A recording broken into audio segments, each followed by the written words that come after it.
वो परम पुरुष से धीरे धीरे पावर डाउन हो गई, वो देवता बन गया, देवता से मनुष्य बने और मनुष्य के लिए धरती बनाई और धरती से भी मनुष्य भी असुर बन गए और फिर पाताल लोक बने, फिर 55 करोड़ नरक भी बने, सब बताया। तो यहाँ खास बताने का मतलब ये है कि जो ब्रह्मांड की सृष्टि उसको प्रजापिता ब्रह्मा कहा जाता है।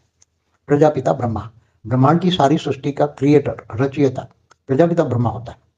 उसकी आत्मा का कहो क्या आकारी स्वरूप, डायरेक्ट आकारी स्वरूप, उसकी आत्मा का भी सर्जन ब्रह्मा ने किया। ब्रह्मा ने अपने जैसे ही परम पुरुष बनाए, 7 परम पुरुष बनाए और इस 7 परम पुरुष से सारी सृष्टि, ब्रह्मांड की सारी सृष्टि बनी। 7 परम पुरुषों ने अपने जैसे संकल्पों से अनेक अनेक रूप बनाए, 7 ब्रह्मांड, 7 लोक बनाए, 7 लोक बनाए, जो धरती से ऊपर 7 लोग कहते हैं वो 7 लोग बनाए। और वो 7 परम पुरुषों ने, उसका शरीर परम तत्वों का था, तो उसकी आत्माओं के साथ, शरीर के साथ अपने जैसे ब्रह्मा ने अपने जैसे हूबहू प्रिंट निकाली, 7 प्रिंट। और वो प्रिंट फिर उन्होंने अनेक अनेक प्रिंट निकालते गए और सर्जन करते गए और धीरे धीरे पावर डाउन हुआ, तो वो जो परम तत्वों की बॉडी थी वो 3 तत्वों में बन गई, परम तत्व डाउन हो गए और फिर देवता बन गए। तो ब्रह्मा द्वारा सर्जन, विष्णु द्वारा पालना और शंकर द्वारा विनाश। वो करवाती कौन? ब्रह्मा विष्णु शंकर की माँ ब्रह्मांड की आदि शक्ति करवाती है।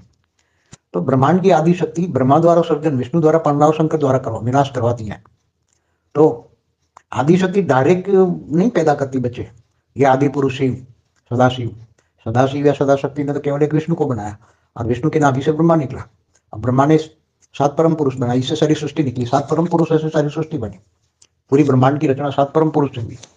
तो उसमें ऐसा नहीं है कि वो उसको कहोगे कि शिव परमात्मा ने आत्मा बनाई, ऐसा नहीं। जैसे महाब्रह्मांड में महाशिव ने एक संकल्प किया और अनंत संकल्पों से शिव रचना हुई, ऐसे यह रचना नहीं होती। इसलिए शास्त्रों में बात है मगर क्लैरिटी नहीं है, इसलिए प्रजापिता ब्रह्मा कहते हैं। सारे ब्रह्मांड का क्रिएटर प्रजापिता ब्रह्मा होता है, इसलिए प्रजाओं का पिता। तो आत्माओं के साथ वो प्रजापिता बनाता है। ऐसा अलग नहीं हुआ कि शिव ने अलग आत्माओं के बनाई, ऐसा नहीं होता। इसलिए ब्रह्मांड में आत्माओं का पिता परमात्मा नहीं कहेंगे। यहाँ जो इस ब्रह्मांड में जो सृष्टि बनी उसका पिता तो प्रजापिता ब्रह्मा है। ये खास ध्यान में रखने वाली बात है। ये न जानते हुए भी लोग आत्मा का पिता परमात्मा शिव निर्गुण निराकार कहते हैं। वो तो उसका रचयिता, ब्रह्मा का रचयिता विष्णु, विष्णु का रचयिता सदा शिव शक्ति और इसका भी रचयिता निर्गुण निराकार। तो ये डायरेक्ट रचना नहीं रखते, रचित ब्रह्मा द्वारा सर्जन करवाते हैं, विष्णु द्वारा पालना करवाते हैं, शंकर द्वारा विनाश करवाते हैं। वो भी ब्रह्मांड की आदि शक्ति करती है, डायरेक्ट सदाशिव नहीं करते, सदाशिव आदि शक्ति द्वारा करवाते हैं। इसलिए बहुत गहरा राज, ये सारा राज समझना सबकी बस की बात नहीं है।